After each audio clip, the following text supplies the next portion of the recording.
Hoje o nosso café com a Fono tá diferente. Estamos aqui num vinho com a Fono para responder as principais dúvidas que vocês me mandam por direct. Vocês me perguntam muitas coisas que na correria do dia a dia não consigo responder, mas hoje estou aqui com a minha produtora Pamela para a gente fazer essa brincadeira e responder as curiosidades de vocês. Manda, Pamela! Bom, Iô, você sempre é mega elogiada pelos looks. Então fala um pouquinho sobre você e moda. Bom, eu e moda é uma história de amor antiga, né? Acho que foi melhorando. Sabe quando a gente olha as fotos antigas da gente e fala, meu Deus, como um dia eu saí assim? Mas eu acho que teve uma mudança muito grande na minha vida quando eu entendi que a forma que eu me visto é a forma como as pessoas me enxergam, né? Parece óbvio, mas às vezes a gente não tem essa percepção no dia a dia. Então, se eu sou uma profissional capacitada, se eu sou uma boa mãe, se eu sou uma boa amiga, eu quero mostrar isso através da minha estética, né? Eu quero que as pessoas me olhem e enxerguem uma coisa boa. Então, eu comecei a me preocupar cada dia mais com isso, mas aí eu gostei tanto que se tornou prático, assim, do meu dia a dia, né? Eu brinco que eu vou dormir pensando em duas coisas, o que eu vou comer no outro dia e o que eu vou vestir. Então, geralmente, eu já acordo com o look certo na cabeça para passar meu dia aí confiante e bonita, arrumada, né, gente? Tem que ser, uai. E como que você se define na moda, assim, estilo? Eu acho que eu sou clássica, mas eu sou atual, assim, eu sempre gosto de ver o que tem de tendência, o que tem de diferente, de novidade, mas eu sempre tento encaixar isso no meu padrão, na minha forma de me vestir, da forma que eu me sinto bem. Então, acho que eu mesclo aí esses estilos. E Fono, né? Da onde surgiu a paixão que você tem por essa área? A faculdade lá atrás, como que tudo iniciou?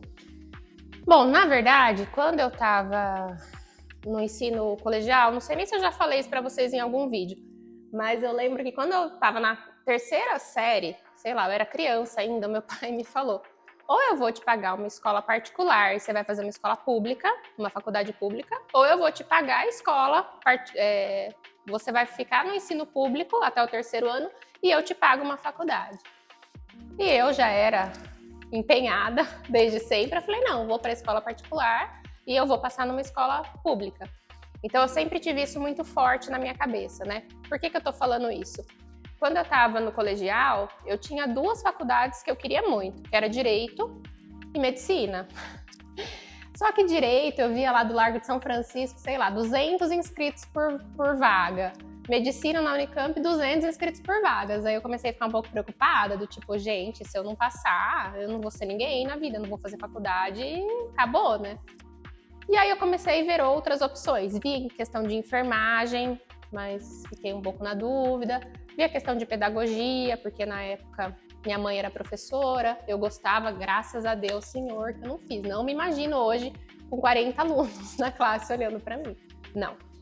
E aí, eu não sei por que cargas d'água, eu pensei, Fono, tem tudo a ver. Tem a área da saúde, tem a área da fala, meio que direito com medicina, Fono. E aí eu fui prestar Fono. E eu passei nas faculdades que eu prestei. E foi um caminho que Deus escolheu para mim, assim, porque eu fui muito coerente desde o início. Foi uma área que, assim, eu falo bem, eu me empenho bem. Então, foi feita para mim, assim. A área de audiologia, tá, gente? Linguagem, não vem, que eu não faço terapia de linguagem. Mas foi uma área que me escolheu e que eu sou muito feliz e muito grata por estar nela. Culinária, você coloca muito sobre culinária, né? Então fala um pouquinho sobre essa paixão e qual é... Você tem algum estilo? Eu acho que a minha paixão por culinária vem desde que eu era criança, assim, porque durante os períodos que a minha mãe trabalhava, eu ficava na casa das minhas avós, tanto da avó Mirtz quanto da avó Nena. E eu sempre cozinhei com elas, desde muito pequena. Eu me lembro da idade da Helena, assim, em pé, na cadeira, em cima das pias, e já descascando batata, já ajudando a cortar. Então eu sempre gostei muito. Minhas duas avós cozinhavam muito bem, a minha mãe cozinha muito bem. Então eu sempre tive uma presença ali na cozinha, né? E até depois que a minha irmã nasceu, minha mãe voltou a trabalhar, eu lembro de fazer várias coisas para minha irmã em casa. Então eu sempre tive muito presente na cozinha, né? Sempre gostei muito disso e também acho que tudo que a gente faz e bota amor e carinho, a coisa vai melhorando, né? Hoje eu costumo fazer vários pratos, adoro pegar receita, me meto para fazer várias coisas, gosto muito de tempero e eu sempre coloco a paixão que eu tenho pelas pessoas que eu vou servir na comida. Então geralmente fica muito bom. E de comida que eu gosto de tudo que é gordo, gente. Eu gosto de massa, de pizza, de nhoque, de hambúrguer. Mas eu como um pouquinho de tudo, né? E isso sim também faz muita parte assim da minha vida, porque quando eu quero relaxar, é o dia que eu chego em casa e falo, eu já vou cozinhar. Isso pra mim não é um trabalho a mais, né? Isso pra mim é gostoso, lógico. Abro meu vinhozinho, faço as coisas sem pressa, faço ali uma massinha, mas é um momento que eu me sinto bem, é um momento para mim de descanso, de tranquilidade, quando eu tô na cozinha fazendo alguma arte. E religião, como que você lida com isso? O que ela é para você? Bom, desde criança eu sempre fui católica, né? Foi a religião que a minha família sempre seguiu, então eu fiz crisma, fiz catecismo, tudo como é pregado ali na religião católica, né? De uns tempos para cá, eu tenho frequentado algumas igrejas evangélicas, né? Porque eu sempre senti a falta no catolicismo de realmente ouvir a palavra de Deus como ela é, né? Geralmente as missas que a gente vai, elas são muito parecidas, até a pregação do padre, é sempre o mesmo protocolo, é sempre a mesma rotina. E eu senti a falta de uma coisa que eu nem sabia do que era, né? Mas hoje eu vejo que eu senti a falta realmente da palavra de Deus, desse alimento que Deus traz para minha vida, né? E aí eu comecei a frequentar outras igrejas, sempre com a cabeça muito aberta, sempre tentando buscar mensagens que eu conseguisse trazer para uso no meu dia a dia, né? Eu sempre confiei e acreditei muito em Deus, a minha fé sempre foi muito forte. Talvez na época ali que eu tive os problemas de UTI com o Benício, eu dei uma brigada com Deus, eu uso até essa palavra para falar. Mas, passado isso também, eu pude me reaproximar dele de uma maneira maravilhosa, né? E hoje eu acho que, independente de qualquer religião, o que a gente tem que buscar é ter Deus com a gente, é saber que tem alguém que olha pela gente, que zela pela gente, estar junto da palavra dele, porque todas as perguntas que a gente possa ter, gente, está na Bíblia, né? É a gente que precisa saber ler e interpretar isso. Então, hoje, a minha vida não existe nada sem Deus. Eu sou grata a Ele por tudo. Eu vim aqui no carro, vindo aqui para fazer esses vídeos para vocês. E aí eu vi um moço de rua, né, dessas pessoas que são mais drogadas, e eu sempre fico nessa dúvida, porque eu falo, gente, se eu der dinheiro para essa pessoa, ele vai comprar mais droga, ele não vai sair disso. E se eu também não dou, às vezes eu me sinto culpada de falar, poxa, eu conseguiria pagar uma marmita para ele, mas ele não vai usar esse dinheiro para marmita. E aí eu fiz uma oração, assim, tipo, ai, Deus ajuda, que de alguma forma encontre o Senhor na vida dele hoje. Então eu acho que é isso, né? Independente do nome da nossa religião, é a gente estar tão próximo de Deus, a gente ser tão amigo de Deus, que a gente conta com Ele para tudo. Seja para pedir de alguma pessoa que a gente viu na rua, seja para pedir de alguma comida, seja para pedir de alguma coisa no trabalho. E o que for da vontade dele, com certeza Ele vai abençoar. E o SUS? Como o SUS entrou?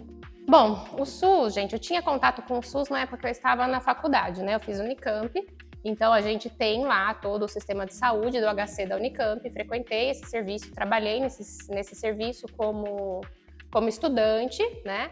E agora eu estou de volta ao SUS numa prefeitura que eu presto serviço, né? Então, como que funciona isso? Lógico, cada lugar é diferente, mas pensando nesse que eu tenho acesso. A prefeitura sempre vai fazer um pregão dos aparelhos que precisa e várias empresas entram ali com valor, com preço e uma ganha. Essa empresa que ganha tem uma fono que contrata para fazer essas adaptações. No caso, a fono sou eu, então por isso que eu estou de volta aí ao serviço público. O que eu sempre falo, até no meu consultório particular, o SUS, gente, ele é excelente. Ele sim vai ter algumas dificuldades que poderiam ser melhor trabalhadas, até para a gente ter um uso melhor desses aparelhos que são doados, mas é um sistema que funciona, né? Nesse serviço em específico, os pacientes recebem um aparelho muito rápido, é assim, fora do normal. Geralmente, por aí, a gente sabe que tem uma fila de espera tanto para passar com o médico otorrino, depois para fazer o exame, para depois entrar na fila para colocar o aparelho.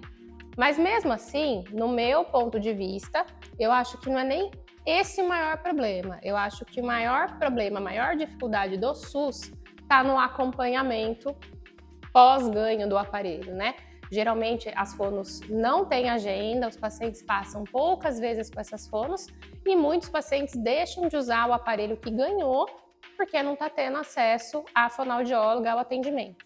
Então, também é uma coisa que eu pontuo muito com vocês, da importância desse acompanhamento, da importância do profissional presente. E isso, muitas vezes, no SUS, a gente não consegue ter para todo mundo. E a audiosérie? A audiosérie, gente, para mim sempre foi um sonho, né? Eu trabalhei em muitas empresas de aparelho auditivo, fiquei muitos anos numa das empresas líderes de mercado, acho que uns 7, 8 anos. Passei por várias outras, então eu conheço muito de produto, eu conheço o produto de todas as marcas, eu sei de tecnologia de todas as marcas e eu sabia o que era deficitário em atendimento, em serviço de cada empresa pela qual eu passei. Outra coisa que também a gente acaba comentando sempre por aqui é do problema de que o aparelho auditivo hoje se tornou um comércio, né?